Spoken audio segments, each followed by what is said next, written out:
Couple of things. Topic of discussion today is going to be placement of speakers. And after you cover it, this is going to be placement of speakers and cutouts after the fact. And so you might wonder how all this happens here. I'm going to tell you. The other side here hasn't been done, but these two, this side and this top side here, were both cut at the exact same time. I sandwiched them together, drilled all my holes so that they're identical on the left and right side. We're going to be looking at the left side. This is the console overall.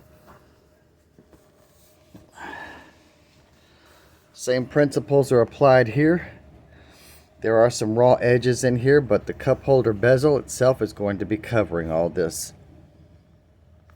Alright, so let's lean this over and look at the damage that we've done. Not really any damage, I'm just being silly. Alright, so all these right here were placed. We try to stay away from seams as much as possible anytime we are going to a vertical placement here.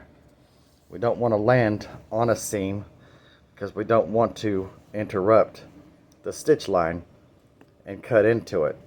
So when you do your placement, be sure to take this and lay it over, and that all of your holes are not going to be hitting these, because if you're not careful, you'll end up cutting the thread here and potentially causing it to come unstitched, to unravel. Alright, so after I have done everything, what I did is just at the tip of my fingers here, I locate the ghost, and then I make a pencil mark. Let me back out and zoom. Here we go. So locate the ghost, and at the very tip of my middle finger there, I make a pencil line. That pencil line you can still see here. Then I make radius cuts all the way around this after I have cut it out. And then all we have to do is fold it in and staple it. Just like that. Same thing here. Fold it in, staple. On these small ones, you don't need to do all that. Just cut it out to the exact dimensions of the hole. And then this has a bezel also. It's not much of one, but they're designed like this so that they can be clocked and turned this way, and the inside speaker will turn like this right here to face down or face up. And that's the design of those. Sorry everything's out of focus, guys, but that's the intent. Once the back side is joined to this, you'll be able to turn it and clock it, and then be able to turn it this way and turn it this way, so that you can make the speakers directional. So we got one more hole to cut right here. These two resolve, and then I'll pause this and rejoin you here in a second. Now I should also mention that when you're making these holes and you're making these cuts, there's a trick to it. You don't want to go all the way up to the edge. Alright, so I've located the wood on the bottom using the very tip of that shear there. I'm going to locate it, punch into it. You can hear me punching into it, then back out about 1/8 of an inch. Make your cut. Same thing all the way around. Locate, back out, cut. If you're getting into something like this, don't cut there.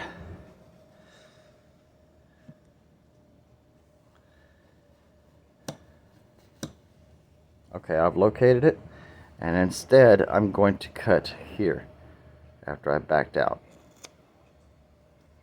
Try not to cut these lines. Same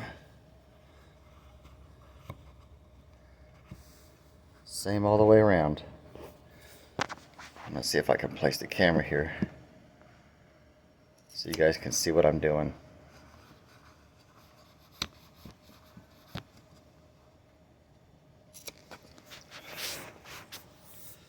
And then over here,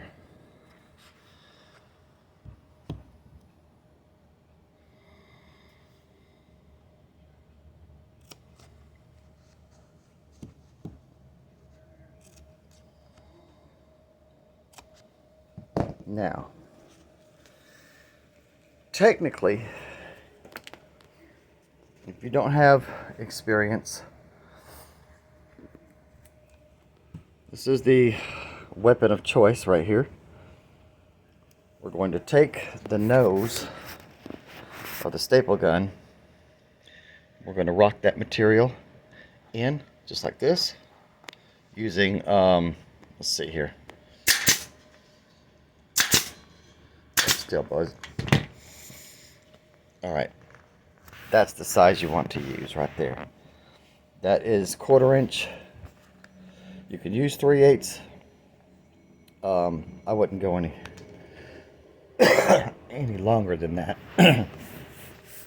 So anyway, back to where I was. Going to use the nose, walk it down if you have to. Let's see if I can get a better angle at that. Use the nose, walk it down, lean it over, place your staple. Go to the other side.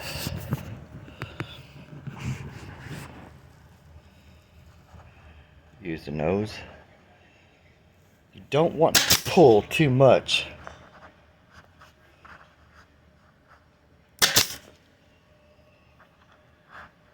Normally I would be using my finger to push these over, but I can use the nose of the staple gun. Remember, this is not going to be, you know, a short and sweet job. You're going to have to take your time and do it the way it's supposed to be done. Your speakers will cover up a multitude of sins as well.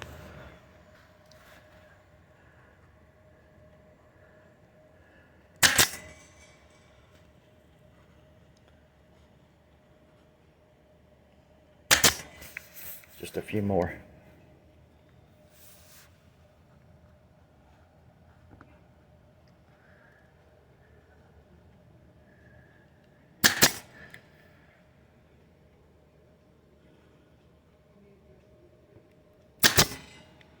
Last one.